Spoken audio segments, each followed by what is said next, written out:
이 우주은행 시스템에 대한 이야기를 해드렸는데 이 설명을 한 건 사실은 부가 설명이고 중요한 내용은 뭐냐면 쌓아둔 이게 중요한 거예요. 생각해 보세요. 계좌 가지고 계세요? 그러면 계좌 가지고 계시는 분들이 어떤 기술력을 가지고 있고 어떤 이념과 원리를 가지고 지금 그런 서비스를 구현하는지가 중요한가요? 아니면은 거기다가 돈을 어떻게 넣고 잔고는 어떻게 보고 어떻게 빼는지가 중요한가요? 그러니까 우리한테는 우주은행의 기술력은 크게 중요한 게 아니에요. 그거 관심 있는 사람들 보라 그러고 뭐 보시면 되냐면은 4대 연기설 강의 보시면 됩니다. 거기에 우주은행 이 시스템에 대해서 8강, 12강 가지고 아주 자세하게 설명을 했어요. 그런데 우리한테 중요한 건 결국은 내가 알든 모르든 하는 모든 행위가 저장된다? 이게 되게 중요한 거예요. 그리고 그 저장되어 있는 잔고가 어떤 경우에 플러스가 되고 어떤 경우에 마이너스가 되는가? 이게 두 번째로 중요한 거예요. 그 다음 세 번째는 그 잔고를 찾아 쓰는 방법이 무엇인가? 이게 중요한 거예요. 이런 내용을 이야기를 해보려고 합니다.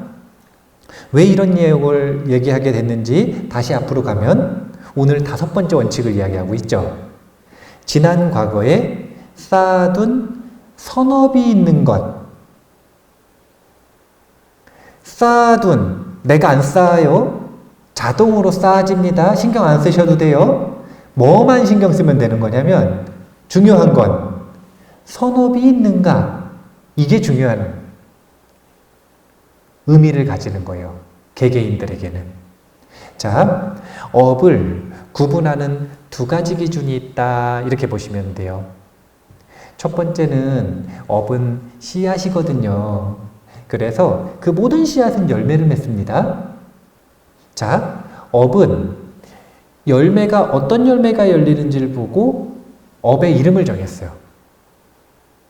이게 아주 독특한 점이에요. 부처님의.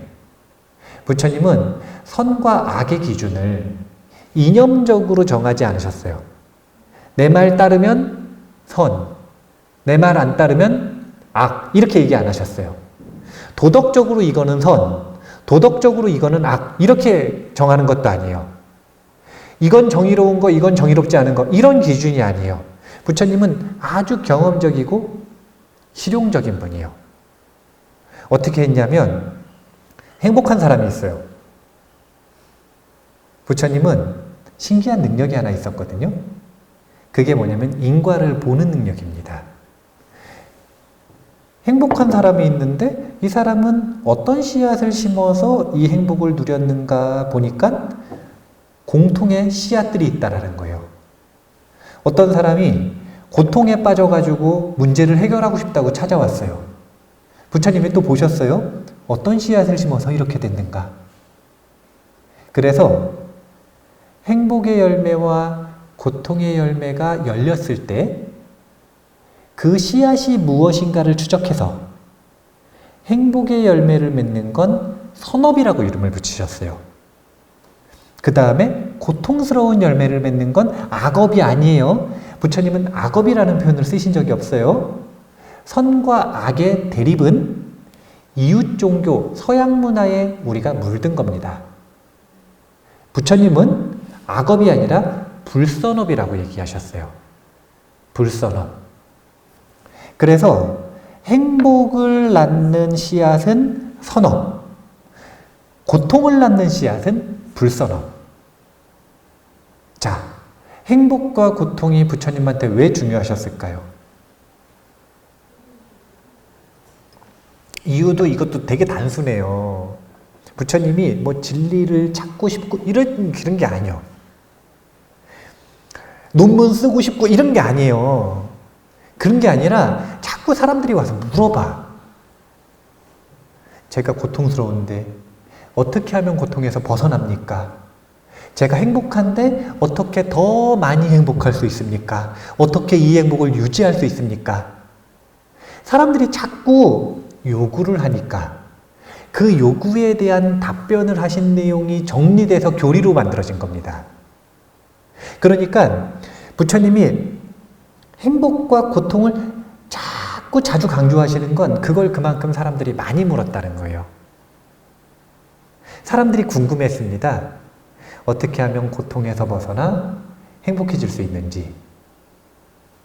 그것에 대한 답변은 하나로 연결되는 거예요. 그것은 행복의 원인인 선업은 짓고 고통의 원인인 불선업은 짓지 않는다. 자, 그러면 잔고가 쌓이는 기준도 알 수 있습니다. 잔고가 플러스가 되는 건 선업을 지었다는 거예요? 불선업을 지었다는 거예요? 선업을 지었다는 거죠. 그럼 잔고가 깎였다는 건 선업을 지었다는 거예요? 불선업을 지었다는 거예요? 이게 바로 어제까지의 내 삶이 오늘을 결정한다. 이 말이에요. 어제까지 내 통장에는 잔고가 찍혀 있단 말이에요. 선업과 불선업이 플러스 마이너스 되면서 계속 오르락 내리락 하면서 잔고가 찍혀 있어요. 왜 잔고라는 비유를 드느냐? 이런 겁니다. 누가 차를 한 대 사고 싶어요. 그럼 제일 중요한 게 뭘까요? 잔고가 있는가 없는가. 이게 중요한 거예요. 1번이 이거예요. 이거 다음에 그 다음 것들을 고려를 하는 겁니다. 잔고가 있는 사람들은요, 어떤 일이 벌어지냐면요, 차를 사고 싶으면 고민할 것 없이 사버리면 돼요.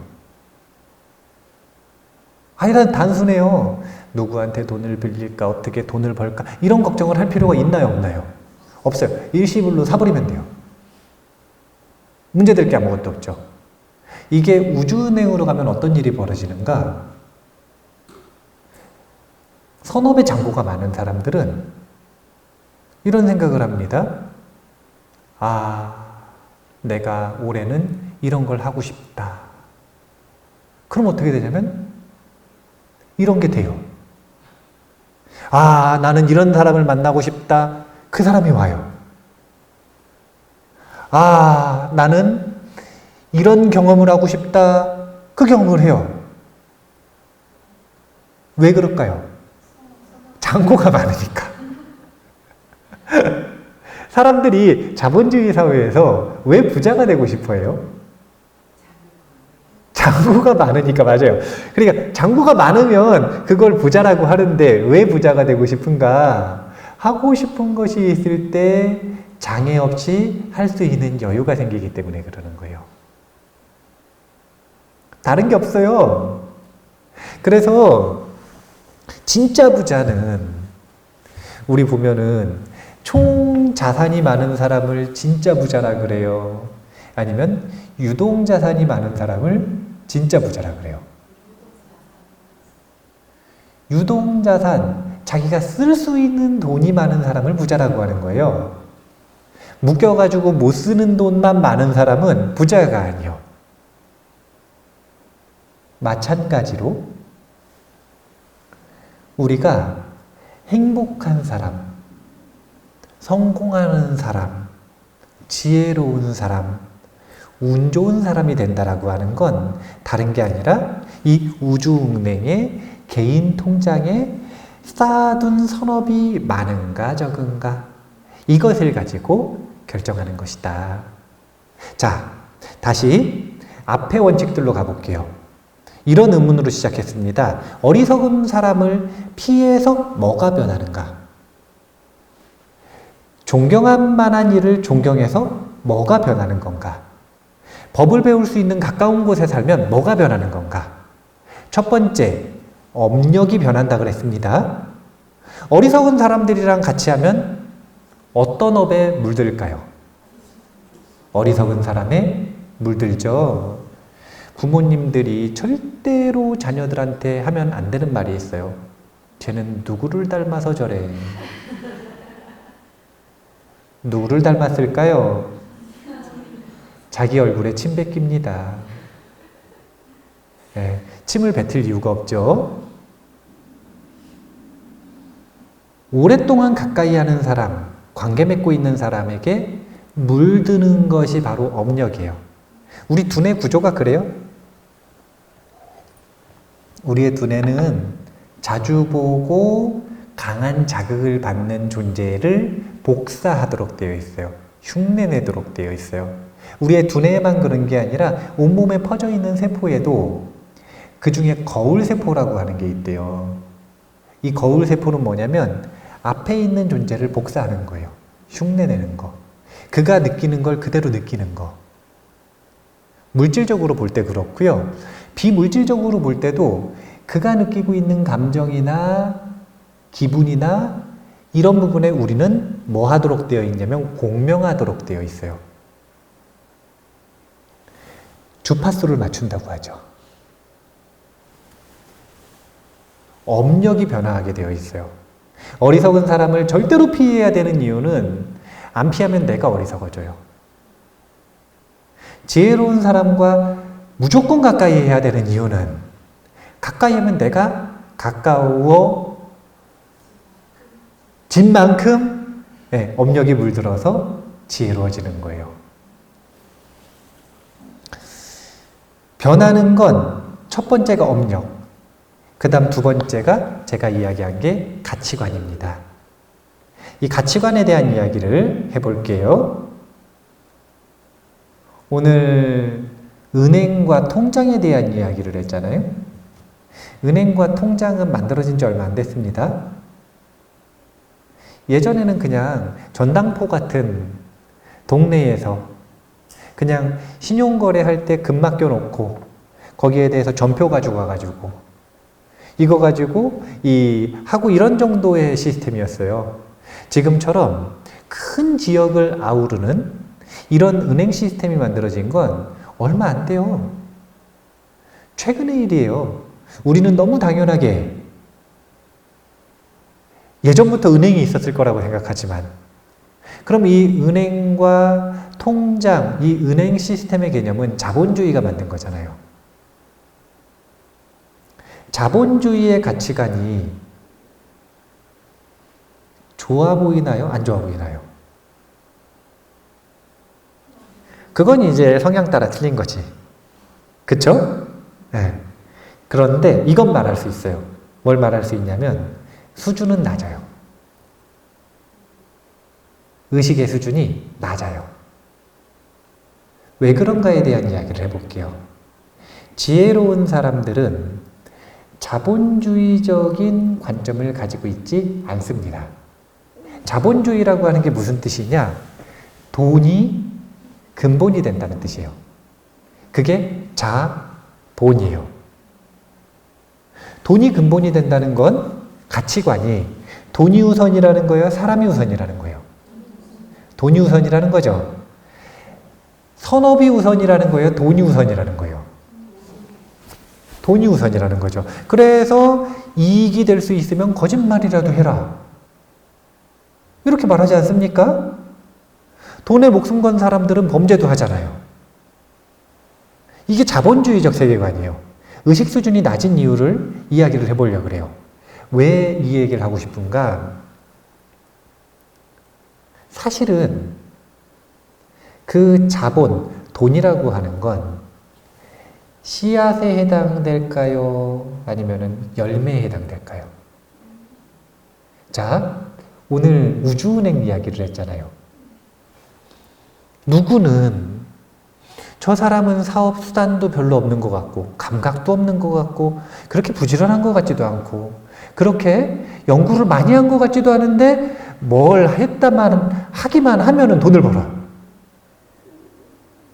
그런 사람들 주변에서 못 보셨어요? 저는 봤어요. 네, 갈고리로 돈을 긁어 모은다고 하죠. 근데 계속 그러든가요? 일시적으로 그러든가요? 대부분이 일시적이에요.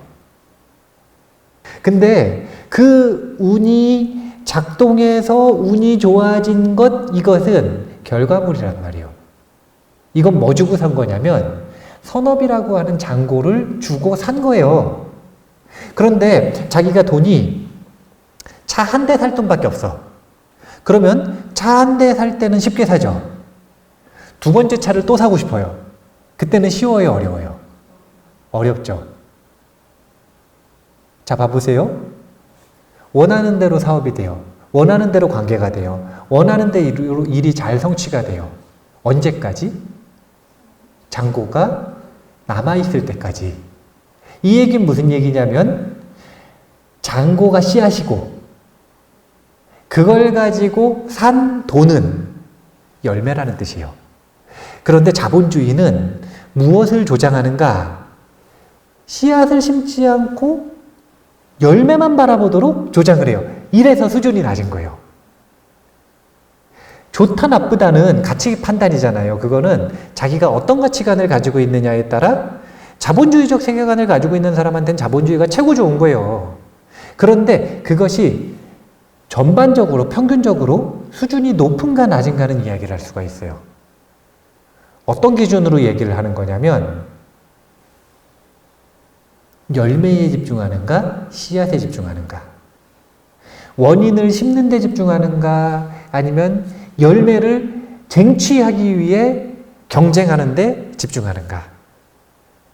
자본주의의 단점이자 수준 낮은 점은 다른 게 없어요.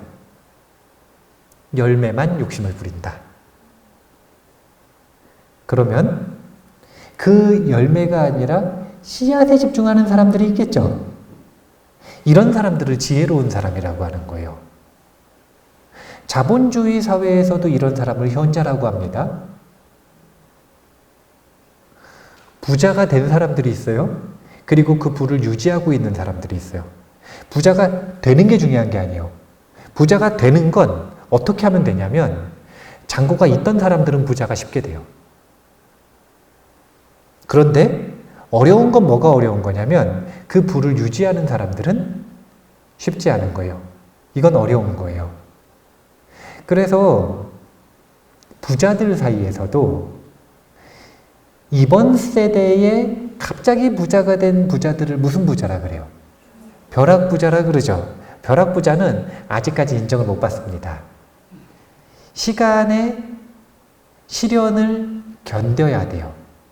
그래서 한 3세대 정도 지나가잖아요. 그러면 이제 전통적인 부자로 껴주기 시작하는 거예요. 어려운 거예요. 부를 유지한다라고 하는 건. 그래서 그렇게 부를 만들고 부를 유지하는 사람들을 이 자본주의 시대의 현자라고 떠받들잖아요. 그럼 그들의 비결이 뭐냐? 혹시 부자가 되고 싶나요? 가난해지고 싶나요? 나는 돈에 전혀 관심이 없어요. 이런 분들 계세요? 나는 돈 없어도 돼요. 이런 분들 계세요? 그런 분들은 되게 무책임한 겁니다. 왜 무책임한 건가? 돈에 관심이 없어서 다른 사람의 돈을 계속 빼앗으면서 사니까. 생존하기 위해서는 경제가 필요한데 본인이 생존하고 있다는 건 누군가가 여기다가 돈을 쏟아붓고 있는 거잖아요. 그런데 거기에 대해서 양심의 가책이 전혀 없는 거예요. 그리고 당당한 거죠. 그러면 안 돼요. 돈은 벌 수 있으면 벌어야 돼요. 최소한의 입벌이는 자기가 해야 되고 부자가 될 수 있으면 부자가 돼야죠. 부처님 부자 되라고 얘기하셨어요. 장자들에게 돈 버는 법을 얘기하셨어요. 공자님도 논어에서 심경 고백을 하셨어요. 자기가 돈을 벌고 싶은데 돈을 버는 걸 내가 잘할 수 있으면 이 가죽끈이라도 잡는다고 했어요. 이게 무슨 뜻이냐면 마부라도 되겠다. 근데 내가 여러 번 노력을 해봤다 이거예요. 부자가 되기 위해. 근데 나는 도저히 부자가 되는데 재능이 없더라. 그래서 이거는 자공한테 시키고, 제자들 중에서 돈 버는 수단이 진짜 좋았던 자공이라고 하는 제자가 있단 말이에요. 자공이 딱 보니까 포기한 거예요. 아, 자공 저렇게 해야 돈 버는구나. 그래서 나는 그건 자공한테 시키고 나는 내가 잘하는 거 하겠다. 호학.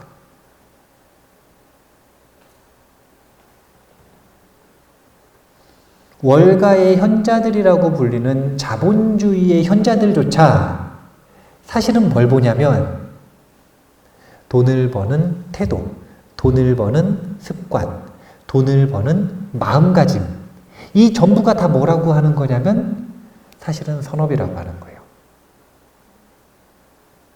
그들의 책을 한번 읽어보세요. 단행본으로 우리나라에 1000권이 넘게 번역이 되어 있어요. 얼마나 사람들이 돈을 벌고 싶으면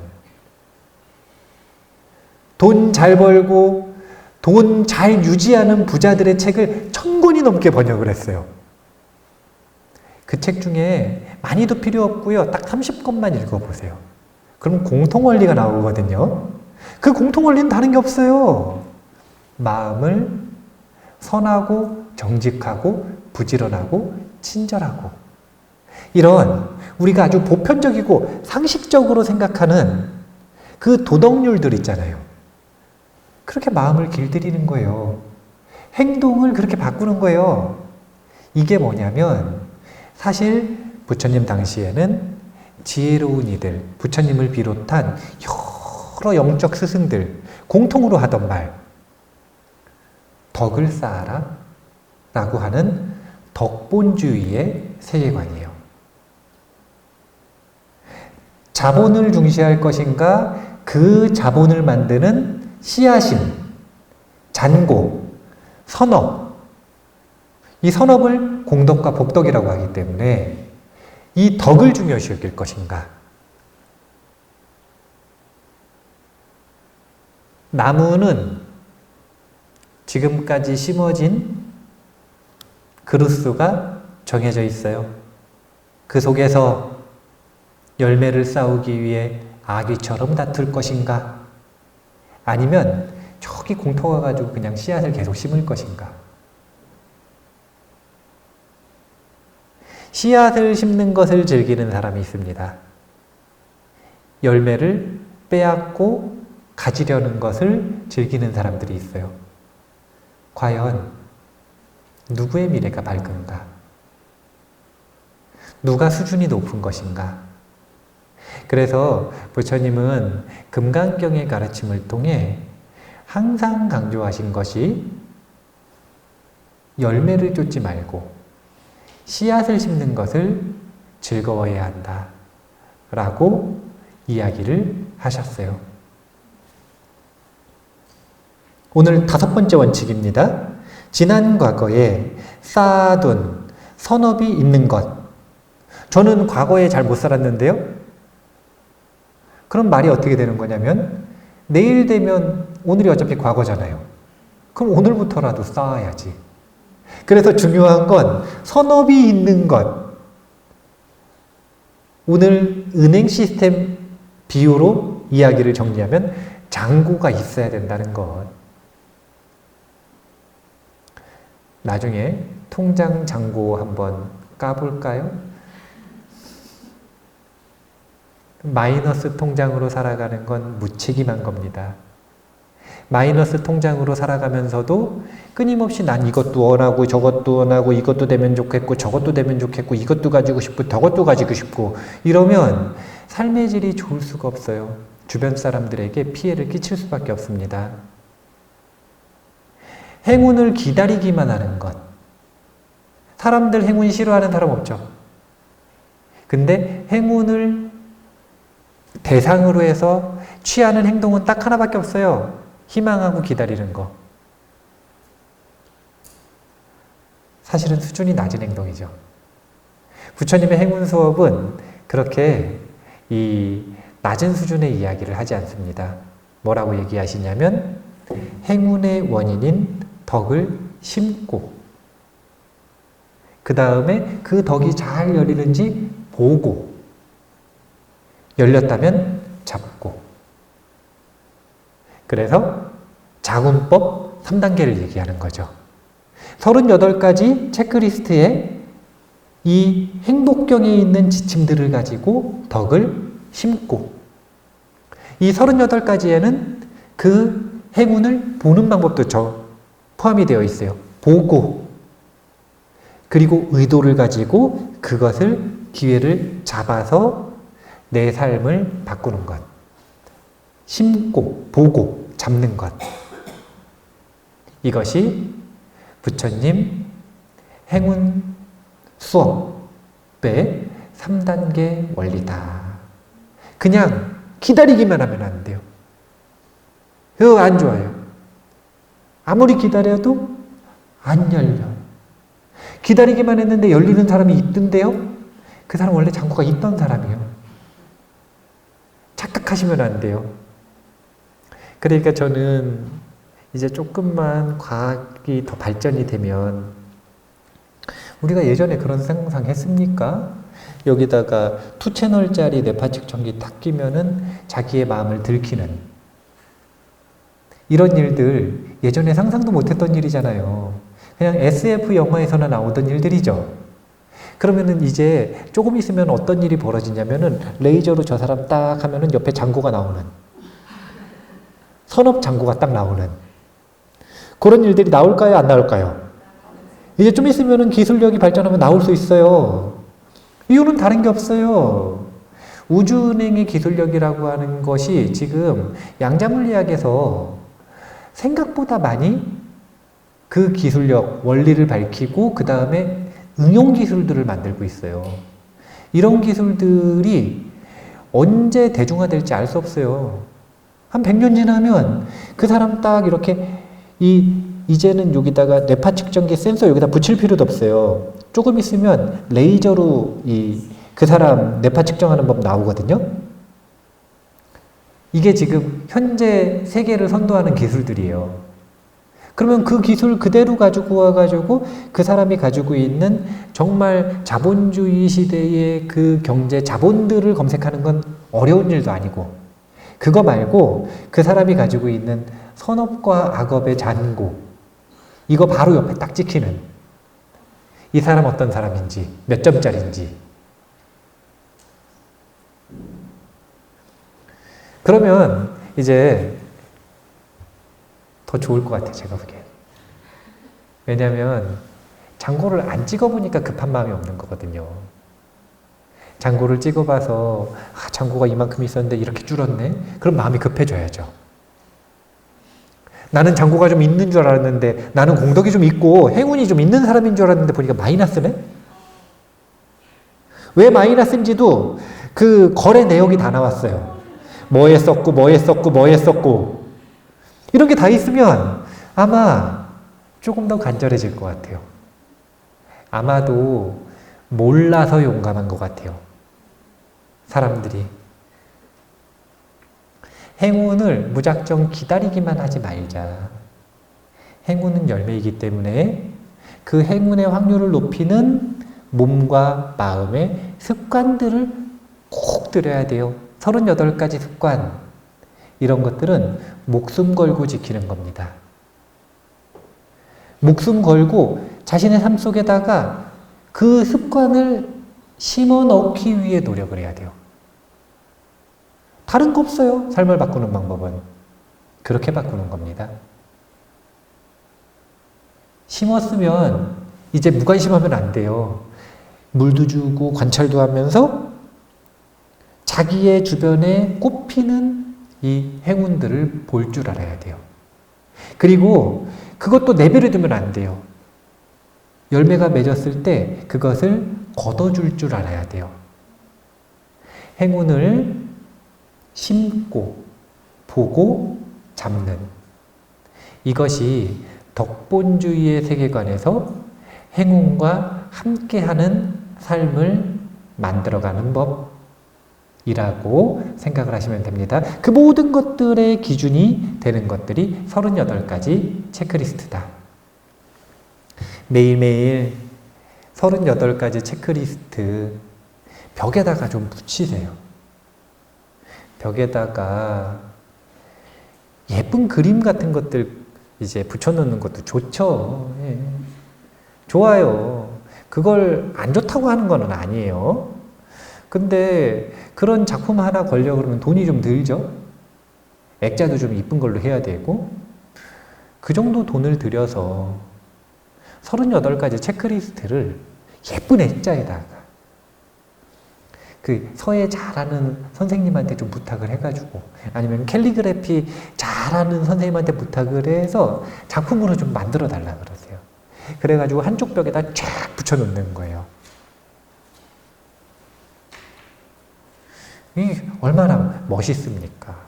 사람들이 찾아오면은 이거 그림 이 무슨 그림이고 이런 거 자랑하는 것도 좋지만 이 작품이 어떤 원리로 되어 있고 어떤 효능이 있는지 내가 이걸 얼마나 중요시 여기고 실천하고 있는지 아들, 딸들 만나시면은 요즘 친구들하고 잘 지내니 이런 것들보다는 요즘 어리석은 사람과는 멀리하고 있니? 존경할 만한 사람은 존경하고 있니? 이런 거 물어보셔야죠. 네. 요즘 넷플릭스에서 재밌는 거 뭐 하니? 이런 것보다는 그렇게 덕을 중요시 여기는 문화로 바꾸어 나가는 것, 이것이 핵심 변화라고 하는 걸 기억을 하시고 원칙 하나하나를 통해서 자신의 업력을 물들이고 가치관을 바꿔나가는 그런 시간을 가지셨으면 좋겠다 이런 생각입니다. 덕본주의의 세계관으로 삶을 살아가시면 좋겠습니다. 자, 그러면 오늘 마무리하겠습니다. 감사합니다.